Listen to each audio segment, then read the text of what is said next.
Hi friends, after a long time we are meeting here.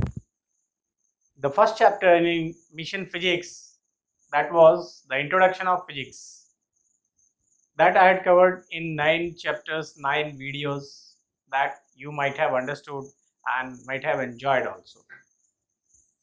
Now I have got a chance once again.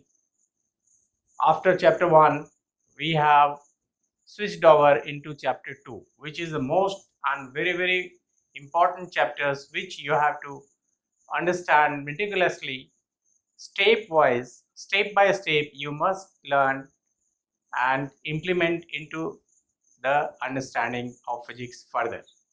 मैं ये बताना चाहता हूँ mission physics second chapter is physics and it's mathematics. अब हमें mathematics के हर step की जरूरत पड़ेगी और मैथमेटिक्स को कैसे कैसे हम इम्प्लीमेंट करेंगे, that I will come one by one in a very slow manner so that you can understand. Now, serial number 1 you might have noticed, आप यहाँ देख रहे होंगे बोर्ड पे, this chapter will explain how the physics speaks in the language of mathematics. That means physics always speaks in the language of mathematics. That you should understand and keep in mind all the time. Secondly, this chapter will be covered under 15 breakdown headings. Those 15 breakdown headings I'm going to write here and you must see one by one. Now, as number 1, I can write this is a vector. Number 1 will be vectors and scalars. Number 2 will be your addition of vectors. Now I'll be writing another 15-16 later on one by one. So I'll be covering these two today. Addition of vectors might be on the next time. First we will see what is vector and scalars. Now a few lines before starting this vectors and scalars, I want to say you in ongoing lectures I will be using a few things, few language of mathematics which I had occurred. The language is what? Language of maths is what? Language of mathematics is number 1, use of algebra. You might have listened to the word in your last class, that is class 10, 9, the word algebra. Number 2, the vector algebra. That is, vector algebra is what? Vectors and scalars. That I will be explaining you in the very short span now from now. Vector algebra. Now third is trigonometry and geometry. In class 10, you might have understood or read the trigonometry and geometry. Number 4, differential calculus. Differential calculus, this is a new word for you, very new, and how it is used, that I will be telling one by one so that you can understand. Number 5 is integral calculus. Now one by algebra, vector algebra, trigonometry, geometry, differential calculus and integral. In this arena only मैं इन सारे चीज़ों के help से आपको ये physics और mathematics जैसे chapter को बताने की कोशिश करूंगा. आप इनको ध्यान में, जब जब इसकी ज़रूरत आएगी मैं साथ में बताता चलूंगा कि ये मैथमेटिक्स की लैंग्वेज है.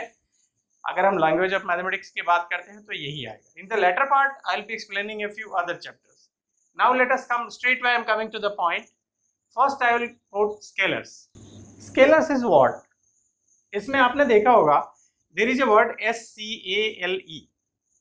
ER हम छोड़ देते हैं. स्केल आपने देखा होगा. स्केल एक ऐसा होता है वेरी नॉर्मल स्केल. सो 6 इंच के स्केल होते हैं, 12 इंच के स्केल होते हैं जिसको 1 फीट बोलते हैं. तो कोई भी ऐसी क्वांटिटी, फिजिकल क्वांटिटी जिसको भी हम विद द स्केल शो कर सकते हैं, जैसे 2 kg हमने एक वर्ड लिया. आप बाजार जाते होंगे कहीं कुछ खरीदने के लिए जाके, ठीक है, राइस, हमें 2 kg राइस दीजिए. This 2 kg is a word, very interesting word. This 2 kg, 2 is what? 2 is a fixed magnitude, fixed quantity, and this kg is the unit. Kg, that unit you might have remembered in the first class I had used SI units, that is kg. Similarly, any quantity which can be put on the scale, that will be your scalar. इस scale से ही scalar बना है 2 kg. So anything which can be, मान लिया 2 kg अगर हमने यहां लिया, और late 1 kg be represented by 1 centimeter, then 2 kg will be represented by 2 centimeter. तो अगर आप इस 2 kg को ग्राफिकल लैंग्वेज में बताने की कोशिश करेंगे तो आप 2 सेंटीमीटर का एक लाइन खींचिए, and this is equal to, this is for A and this is B, this is your 2 centimetre equals to 2 kg. आपने इस 2 kg को एक छोटे से लाइन 2 सेंटीमीटर खींच के आपने बता दिया कि 2 kg को हम कैसे दिखा सकते हैं. So this is as per scale, a 1 centimetre, this is 1 centimeter, this is 2 centimeter. So this quantity can be expressed with the help of scale. So this ऐसी quantity जहां कहीं भी आएगी, इनको हम स्केलर बोलेंगे. ये स्केलर एक ही जगह रहती है, इनमें कोई चेंज नहीं होता. So this is scalar, इसमें कोई चीज नहीं. अब आप आइए, मान लिया ये एक क्वांटिटी है, एक लाइन हमने खींचा. Now I am coming to vector. Scalar को हम इतने में समझने की कोशिश करेंगे. हम जैसे जैसे स्केलर की परिभाषा बहुत आगे जाएगी हम बताते चलेंगे. स्केलर को आप इतनी भाषा में समझ लीजिए कि इसको हम स्टैटिक रूप में समझ सकते हैं, ग्राफिकल रिप्रेजेंटेशन दिखा सकते हैं एक लाइन खींच के. अब एक लाइन हमने लिख ली ए और बी.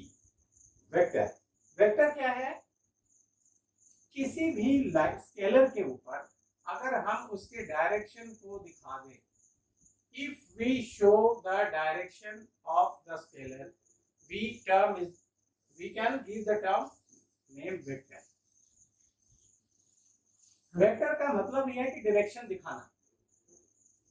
जैसे ही हमने इसको डायरेक्ट, जैसे एक गाड़ी जा रही है, गाड़ी जब तक खड़ी है, स्टार्ट नहीं है, सब कुछ है, वो वेक्टर क्वांटिटी नहीं है.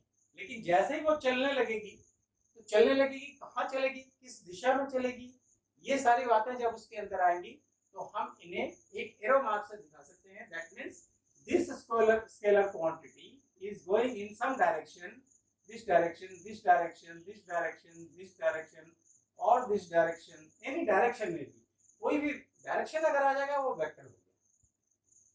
You must understand. बस इतना सा छोटा सा पहला डिफरेंस यही है कि ये एक डायरेक्शन. नंबर 2, अब इस पार्ट को ले लें, इसको हम बोलेंगे tell, tell of vector.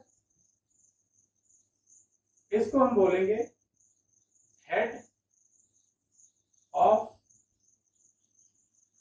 Vector. Very simple, day to day language में हम जो यूज करते हैं, पीछे के पार्ट को टेल बोलेंगे, आगे के पार्ट को हेड बोलेंगे. अब हम समझ जाएंगे कि इसके अंदर एक टेल है, एक हेड है. नाउ अब वेक्टर को एक वेक्टर के अंदर जो जो गुण होते हैं मैं वो बता रहा हूं. पहला ये गुण है कि इसमें एक डायरेक्शन दिखा दिया, number 1. Number 2, let us come to number 2. Number second गुण इनमें क्या है? सेकंड गुण के लिए आपको एक्सप्लेन करना पड़ेगा कि एक वेक्टर, इसको या तो आप इसका नाम दीजिए ए और बी. तो ए और बी को वेक्टर को कैसे दिखाएंगे? हम ए बी लिख सकते हैं और ए बी के ऊपर एक लाइन दिखा दें. या तो आप ये पूरा तरीका से इस पूरे तरीके को अपनाइए लिखने के लिए, यूज दिस मेथड, और A B is the total length and you have shown the vector. Second idea क्या है? अगर इस लाइन का हमने एक नाम दे दिया, सपोज स्मॉल ए, इसको हम स्मॉल ए से भी दिखा सकते हैं, इसके ऊपर एक वेक्टर. तो हम इसके अंदर एक मैग्नीट्यूड भी है. मैग्नीट्यूड अभी हमने कहा था 2 kg. मान लिया ये 3 सेंटीमीटर है, तो 1 सेंटीमीटर, 2 सेंटीमीटर, 3 सेंटीमीटर. ये जो इसकी लेंथ वाली क्वांटिटी है, इसको हम मैग्नीट्यूड बोलेंगे. और जैसे ही ये डायरेक्शन दिखा दिया, इसको हम वेक्टर बोलेंगे. अगर वेक्टर को मिटा दिया तो स्केलर रह गया. एरो लगा दिया, वेक्टर हो गया। और वेक्टर कहाँ जा रहा है, ये ईस्ट वेस्ट, सपोज ये ईस्ट है तो इज गोइंग ईस्ट। अब इसको वेक्टर को दिखाने का एक तरीका है, ए बी से दिखा सकते हैं, ए से दिखा सकते हैं, इसका नाम आप और कुछ दे दें तो उस नाम से भी हम इसे दिखा सकते हैं। तो magnitude and direction you have understood. Now दोनों दो तरीके आपको मालूम हो गए वेक्टर दिखाने के। थर्ड, इसकी तीसरी शर्त क्या है, वेक्टर तब कंप्लीट हो, इससे भी हमें पूरा आइडिया नहीं मिलता। इसके पूरा आइडिया लेने के लिए हमें एक और शर्त माननी पड़ेगी। आपने अपने क्लास 10 में एक पाइथागोरस, यहां मैं दिखाता हूं आपको, ऐसे ऐसे और ऐसे, दिस इज 0 A B। अब law of triangle, this should follow the law of triangle. तो इसकी तीसरी शर्त यह है कि इसको ट्रायंगल के लॉ को फॉलो करना पड़ेगा। अगर ये ट्रायंगल के लॉ को फॉलो नहीं करता है, पहले और दूसरी चीज को सिर्फ फॉलो करता है, तो ये पूरा का पूरा वेक्टर नहीं होगा। To get the complete information of a quantity, physical quantity, as a vector, we should have three informations. One is magnitude. Second, it should be explained with the help of arrow, that means direction. And thirdly, this should follow the law of triangle. Law of triangle मैंने आपको बताया कि आपने Pythagoras theorem जो पढ़ा है, Pythagoras theorem, जिसमें x मान लिया ये x है, ये y है, ये z है, तो पाइथागोरस में होता था z square is equal to x square plus y square और z is equal to under root x square plus y square. ये था पाइथागोरस थ्योरम। ये मैंने कहा था शुरू में कि मेथड ऑफ लैंग्वेज में class physics speaks in the method with the help of mathematical language. So this is only mathematical language. मैंने कहा था आपको क्या क्या यूज करूंगा, अलजेब्रा, ज्योमेट्री, ट्रिग्नोमेट्री, ये सारी चीजें हम इनको धीरे धीरे इसमें इस्तेमाल करेंगे। Now first time I am trying to use this Pythagoras theorem that is a part of geometry into algebra in the explaining vector. तो इसका इस्तेमाल हम ये थर्ड लॉ, तो ये तीनों कंडीशन जब ये पूरा कर लेगा तब ये वेक्टर कहलाएगा और ये स्केलर कहलाएगा। Now I think I have very meticulously explained what is scalar and what is vector। बहुत छोटे से अंदाज में आप इसको जस्ट ध्यान रखिए। मैं अपने अगले क्लास में आपको ये बताऊंगा कि वेक्टर को हम ऐड कैसे कर सकते हैं, स्केलर को हम ऐड कैसे कर सकते हैं। स्केलर के जोड़ने का तरीका अलग है, वेक्टर के जोड़ने का तरीका अलग है। जब भी वेक्टर दिमाग में बात आए, आप तीन बातों का ध्यान रखें। ये तीनों शर्तें कंप्लीट होनी चाहिए, then only it is giving complete information of a quantity, and further rule of addition and vectors will be depending on these ideas. Now we will be meeting in the next video, next lecture after a few days. Thank you.